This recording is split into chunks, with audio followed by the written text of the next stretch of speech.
All right, fourth grade, welcome to our social studies lesson. We're going to be reviewing the three branches of the United States federal government.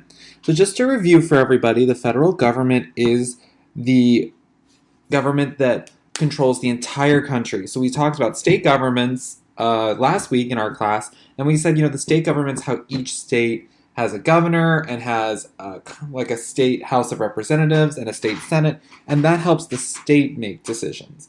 But now we're going to talk about how some decisions are made on the federal level.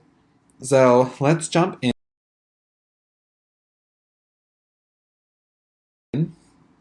Our objective today, students will be able to define and explain roles and functions of three different branches of the federal government, and there are only three. So I have passed out to you a note-taking worksheet that has our warm-up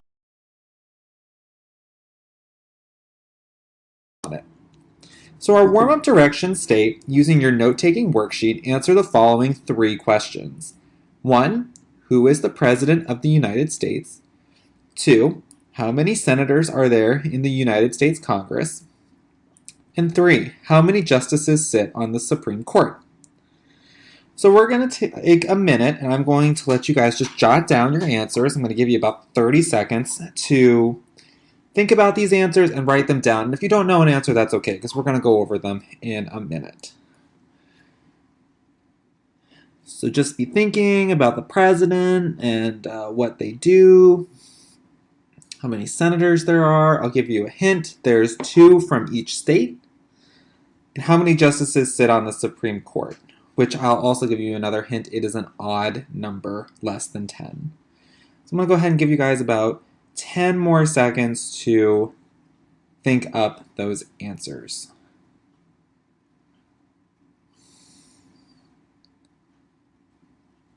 Alrighty, I am going to now show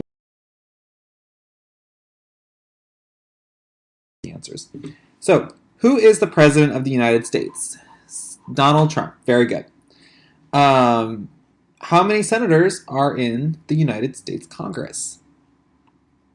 102. Very good. And so that's 2. Like I said, there's 2 from each state, and we have 50 states in our country. How many justices sit on the Supreme Court? 9. Very good. So there's 9 Supreme Court justices, and we're going to learn about all of these people and what they do in a minute. So did anybody get all 3 answers correct? I see a couple of you. Very good. Very good. And it's important to know this information because these policies and procedures that they enact for us are going to be instrumental in our lives. And so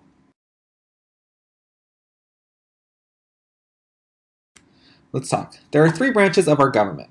There's the legislative branch, the executive branch, and the judicial branch. So these are the 3 different branches that we have that make up our federal government. Like I said earlier, the federal government is how we get laws that are enacted over the whole entire country. So let's take a moment, let's start learning about the different branches. So we're going to start with the executive branch, and there's a picture of the president. Our current president is Donald Trump. And the executive branch is extensively the president who's elected every 4 years. Now, it's really important to note that the presidents are elected every 4 years. So every 4 years we have an election. Coming this fall, we will have an election to see if Donald Trump either wins a second term or if he gets voted out of office. Now, presidents can only have 2 consecutive terms, and their main job are to sign laws, veto laws, to pardon people, to appoint judges, and those are really the functions of the executive branch. And if a president dies, that should say dies, not does, the vice president replaces them.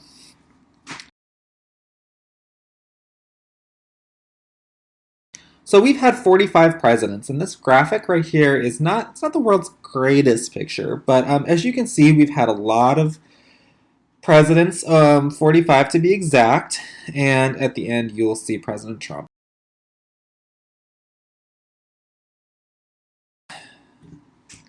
So the executive branch, when I say that they sign laws, the president signs laws that are passed by Congress, and these laws become part of our society. So if Congress passes a law, the president signs off on it, as you see President Obama doing. If a president does not like a law passed by Congress, he can veto it. And to veto means to not sign. And so if a president sees a law that was passed by Congress and he does not like the law, he just says, I refuse to sign this law. And we're going to see what happens when that happens in a couple of slides. But just know that the president right now, he can say, I don't like the law and I refuse to sign it. Now, presidents have to sign these laws in order for them to become law. If not, then they go back to Congress.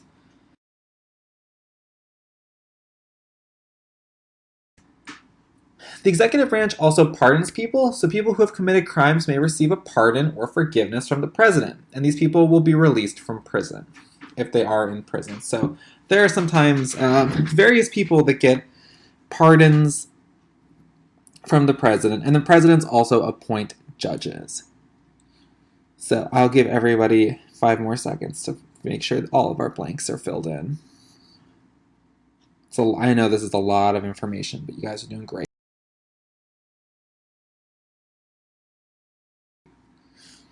So we're going to have a quick check real quick, answering on your paper, what are the 4 things the executive branch does? Can anybody give me one? They sign laws, they pardon people, they appoint judges, and then they also veto laws. Very good. All right. Very, very good. You guys are doing great.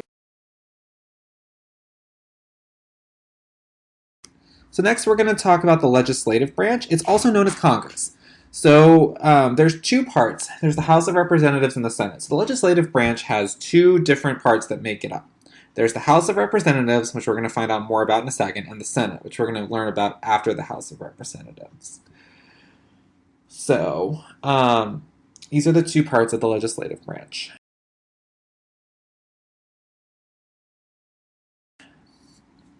So the House of Representatives is made up of 435 members from all 50 states. The number of members is based on the state's population. They make laws and can override a presidential veto with 2/3 majority, or 290 votes.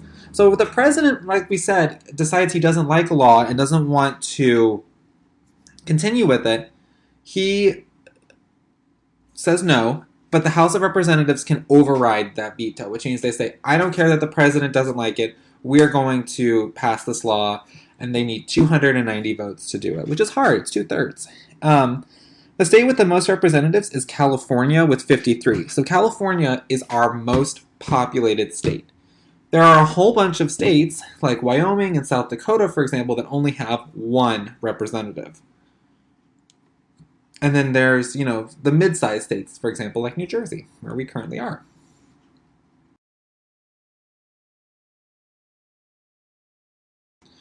Next is the Senate. The Senate is made up of 100 members, or 2 from each state. They also pass laws. And a bill must be passed by both the House of Representatives and Senate before it heads to the president. So the House will vote on a bill, and the Senate will vote on a bill. And if that bill passes, it's going to go to the president. But if it only passes the House and it doesn't pass the Senate, it is considered a dead bill.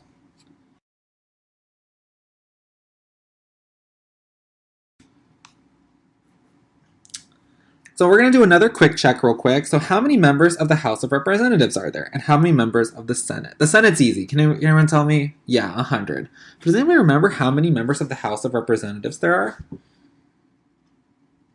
435. Very good.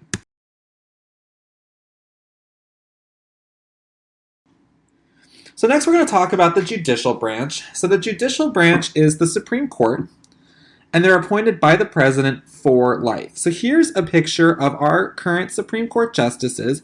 All of these justices will be on the bench for life. And they were appointed by presidents, and different justices were appointed by different presidents. So you have here in the center, you have John Roberts. He was a George Bush appointee. To his right, it's his left, but our right, we have Ruth Bader Ginsburg. She was appointed by Bill Clinton. So these, some people, they've been sitting on the bench for a while. That's what we call when they sit on the Supreme Court, is the bench.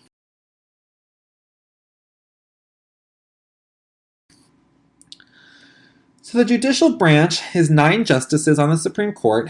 They decide if laws are constitutional, and they're appointed by the president. So if a law gets passed or something happens, and people are wondering, is that constitutional? Are we able to actually do that? And the Supreme Court does decide that. So the Supreme Court has uh, a very important role to play. And there's some really, really big decisions that the Supreme Court has decided over the years. So,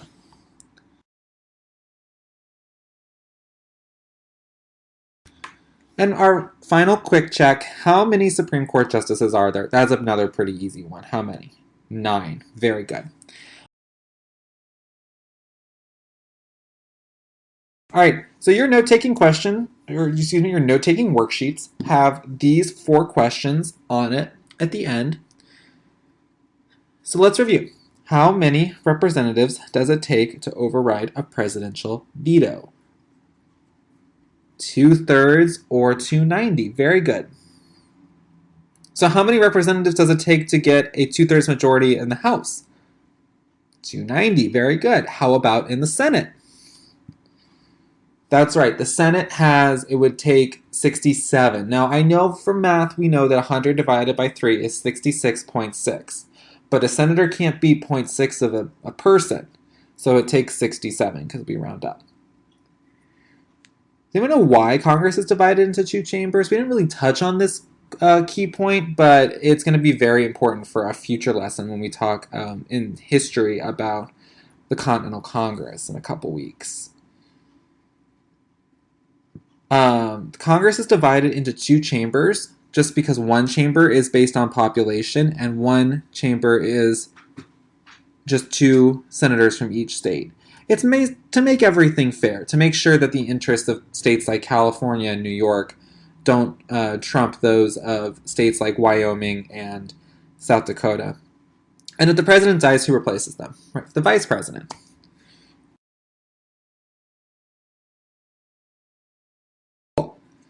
Any questions that any of you may have? I know we went through a lot of information today and we went through it kind of quickly, so please let me know if you have any questions. And that will wrap up our lesson on the 3 branches of government. Thank you.